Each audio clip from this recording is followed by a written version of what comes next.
क्या एक शिशु की मौत की कीमत सिर्फ एक सील किया गया अस्पताल है? क्या गरीब की जिंदगी और मौत के बीच सिस्टम बस फाइलों में ही फैसले करता है? लखीमपुर खीरी से आई ये तस्वीरें और ये चीखता हुआ सच हमसे सवाल करता है कि जब एक बाप अपने मरे हुए बच्चे को थैले में लेकर डीएम ऑफिस पहुंचता है तो इंसाफ कहां होता है?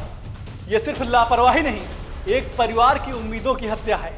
और अब सवाल यह है कि क्या सिस्टम जागेगा या फिर अगली बार फिर कोई विपिन गुप्ता, फिर कोई थैला और फिर एक और मासूम की लाश।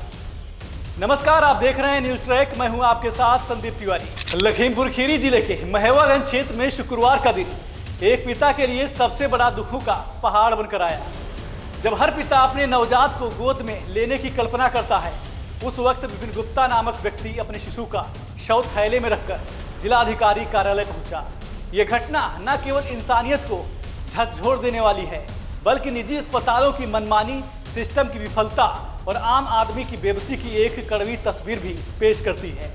विपिन गुप्ता, जो भीरा क्षेत्र के नौसर जोगी गांव के निवासी हैं, अपनी गर्भवती पत्नी रूबी को सबसे पहले बिजुआ पीएचसी लेकर गए। वहां डॉक्टरों ने रूबी की हालत गंभीर बताई और जिला अस्पताल रेफर कर दिया। उसके बाद रूबी की बहन ने जब गांव की आशा कार्यकर्ता दीपा को इस स्थिति की जानकारी दी तो उसने महेवागंज के गोलदार हॉस्पिटल में भर्ती कराने की सलाह दी।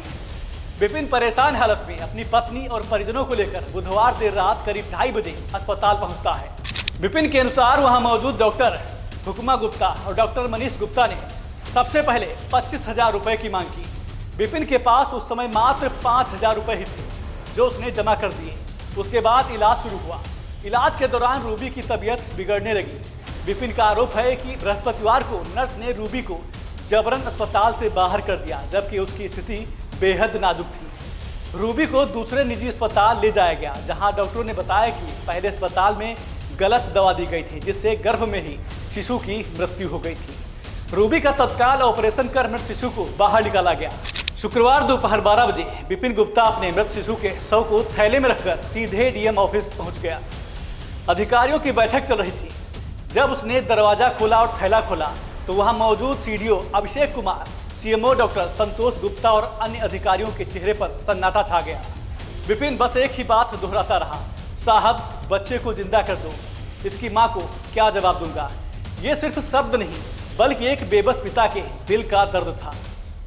विपिन की व्यथा सुनने के बाद अधिकारी तुरंत हरकत में आए। सीएमओ डॉक्टर संतोष गुप्ता और एसडीएम अश्विनी कुमार सिंह ने महेवागंज पहुंचकर गोलदार हॉस्पिटल को सील कर दिया।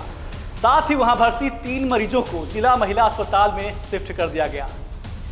अस्पताल को सील किए जाने का मुख्य कारण अस्पताल का रजिस्ट्रेशन 1 साल से रिन्यू नहीं हुआ था, ये बताया गया।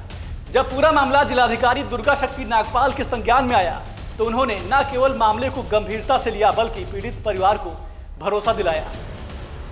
रूबी का इलाज एक दूसरे निजी अस्पताल में चल रहा है। डीएम ने उसके इलाज का सारा खर्च उठाने की जिम्मेदारी भी ली। एडीएम न्यायिक अनिल कुमार स्तोगी को अस्पताल भेजकर रूबी के स्वास्थ्य की जांच भी करवाई गई। साथ ही विपिन से कहा गया, आप चिंता मत करें, पूरा जिला प्रशासन आपके साथ है।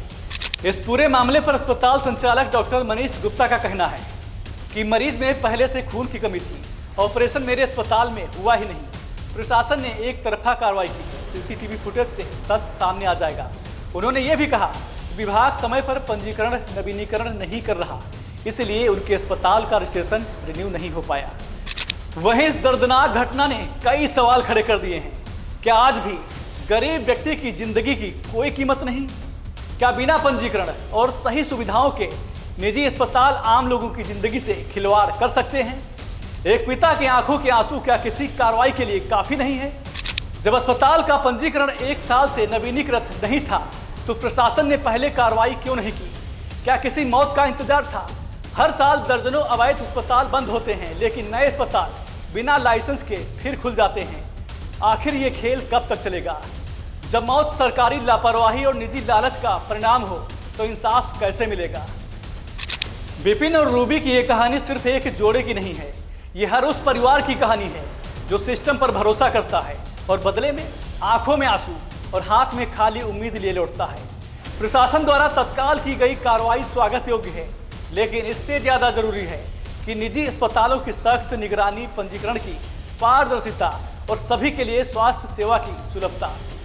आखिर में यही कहा जा सकता है कि वक्त आ गया है जब इंसाफ सिर्फ फाइलों में नहीं, जमीन पर दिखना चाहिए। इस खास पेशकश में मेरे साथ बस इतना ही। आप बने रहिए हमारे साथ। नमस्कार। इसलिए लेके आए सर जी, मेरी मैडम की तबीयत ज़्यादा खराब थी, इसलिए यहाँ गोलद्वारा के यहाँ हॉस्पिटल में ले गए थे। कौन से हॉस्पिटल में? गोलद्वारा हॉस्पिटल। गोलद्वारा हॉस्पिटल में। गंदी रोड पे है, कलिया रोड पे। क्या नाम है आपका? हमारा विपिन गुप्ता। कौन गांव से हैं?